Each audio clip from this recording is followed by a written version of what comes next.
Yep, almost did it again.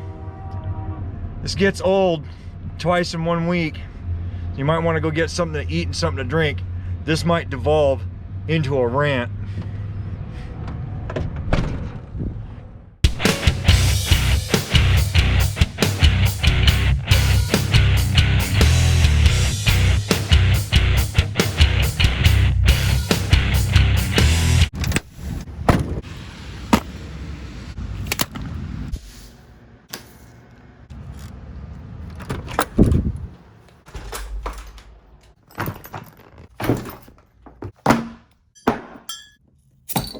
Hey guys, this is Jace, and welcome to episode 69, nice, of my road show. Now today we left really heavy and really late, and it wasn't the units, or it wasn't actually the weight, it was the 20 footers. The 20 footers killed me, and let me explain to you why 20 footers kill me. So I have a 24-foot bed.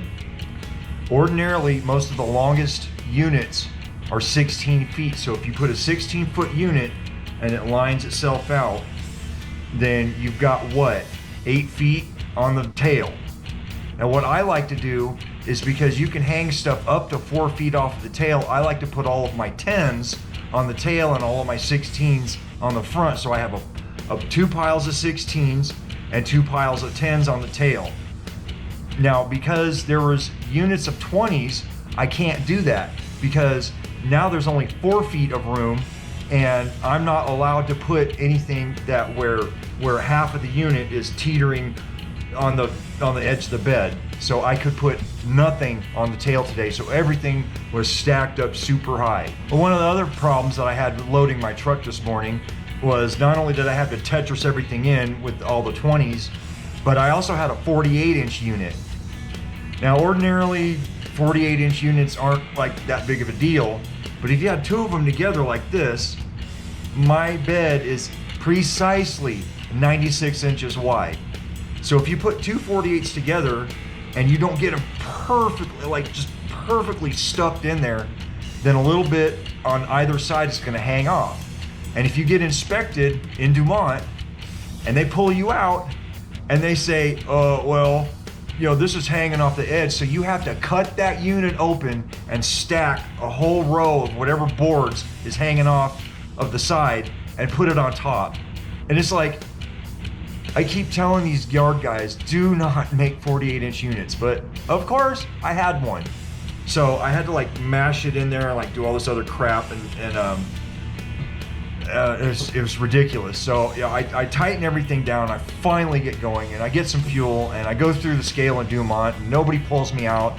So I keep going, and that 48-inch unit is, because it's so blocky and heavy, it starts to push some of the stuff out towards the edge, the driver's side edge of the bed.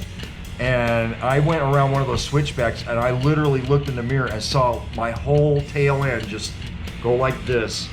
I'm like, great, today's the day we're losing all my crap. And I get around the turn, and it managed to stay on the truck.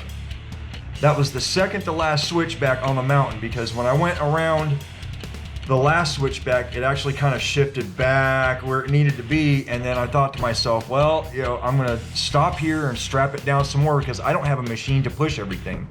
So I just went ahead and went to my first stop in Tabernash, and I had them get a pair of their 20s off, and then I grabbed their forklift and I adjusted some stuff, and then I put my stuff back on there, and I was gone.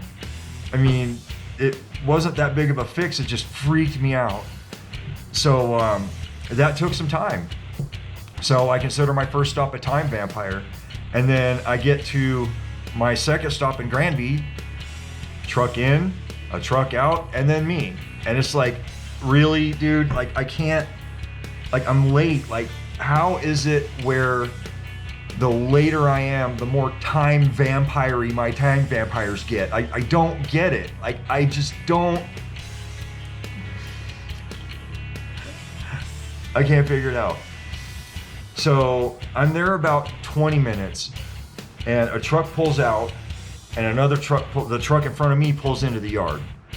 And they're a curtain truck, so they got they're getting all their stuff. You know what? I'm gonna name those assholes by name because this guy took a 30-minute in the middle of the freaking yard. So it's Orpack again. Orpack. Remember that name. If you ever see anybody driving an Orpack truck, flatten their tires because Orpack had to take his 30-minute break in the yard. He didn't even have the common courtesy to leave the yard and park somewhere else. He took his 30 in the yard. And I went to ask him, it's like, bro, what are you doing there? He's not in his truck. So I go in the store. He's not in the store. You know where he was? And all of my male audience will know exactly where that boy was. He was taking a shit on his phone. Taking a shit on my phone. So yeah, he didn't come out of that bathroom for half a fucking hour. And I'm pissed by this time. So I get done with that and I get ready to do my third stop in Kremling. And I'm fighting traffic and I'm fighting traffic and I'm fighting traffic. And it's like, I've been fighting traffic since March. And I'm tired of it, man. It's like, what am I doing up here, man? What the am I doing up here? What am I doing up here, man? So everyone's driving in these little clumps, you know, like 4 packs and 7 packs and 10 packs, and then we'd catch up to the next pack in front of us, and then we'd turn into like a 19 pack. But what the problem is, well, y'all know what the problem is, man, and I don't have to say it again because I've been bitching about this for 9 years. It's the people with the out-of-state plates and the RVs that are towing trailers full of shit, and the people with the pickup trucks that don't have the power to pull their 35-foot gooseneck trailer full of RV bullshit, the kayaks and the four-wheelers and the bicycles and the ice skates and the soccer balls and the... You know what I think we need? I'll tell you what I think we need. Colorado needs 1 month, a 30-day month to where it's a vacation blackout month. During this vacation blackout month, if you're not from here, you don't get to come here on vacation. You get to stay your ass at home. It's perfect. Maybe like August or September or something near the end of, you know, where school starts up and stuff like that. And then just these people can stay home. I'm sick and tired of driving 15 under the limit everywhere I go. Because once I pass somebody, then I just catch up to the next clump. And then I pass a bunch of people, a bunch of us are playing hopscotch, and then we get rid of that guy, and then we get up to the next clump. It never ends. It never ends. Never ends. Okay, I'm calm now. We didn't have any time vampires in Steamboat Springs. I had 3 stops there, and everyone got me relatively the hell out of Dodge.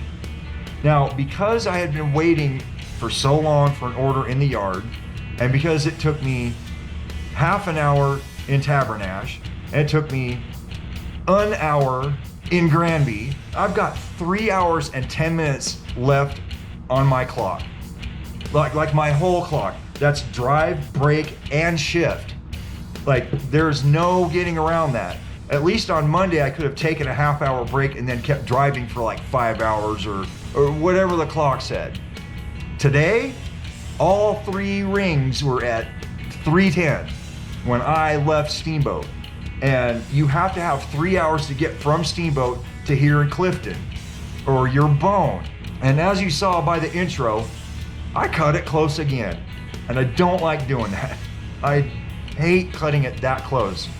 But you know, what do you do? I mean, it's really nothing I did, but I really had a crappy attitude all day because of everything that happened, you know, and it's like once I left the Craig area and I could just really open the truck up and that breathtaking 83 miles an hour, and I'm making up time because Ariella's a freaking time traveler now. So it's like, and I'm making up time, and I'm making up time, I'm making up time. And I got here 10 minutes to spare, which I probably shouldn't have made it here, but I did. Anyway, I gotta get up early tomorrow, and I've got a stop here in town. I would have had 2, but my Granby stop dropped one of the units for one of the small hand wrap units for here and broke it. So I got to take that crap back to Denver and try again next week. So I only have one stop here. I have one in Glenwood, one in Basalt, one in Aspen, one in Eagle, and one in Silverthorne, and then I can go home. So anyway, to answer my question, what the hell am I doing up here? You know what it is? I just, despite all the bullshit, I still love to drive, and I love to drive in Colorado, and I love to drive in Colorado while the seasons change, and that's coming up. So another couple of months, I'll be skiing, I'll be happier. So thank you for listening to my rant tonight, because I needed to do that. Now, I was thinking that episode 69 was going to be a fun one. Everyone else ruined it for me. Anyway, that's all I've got for you tonight. See you in the next video.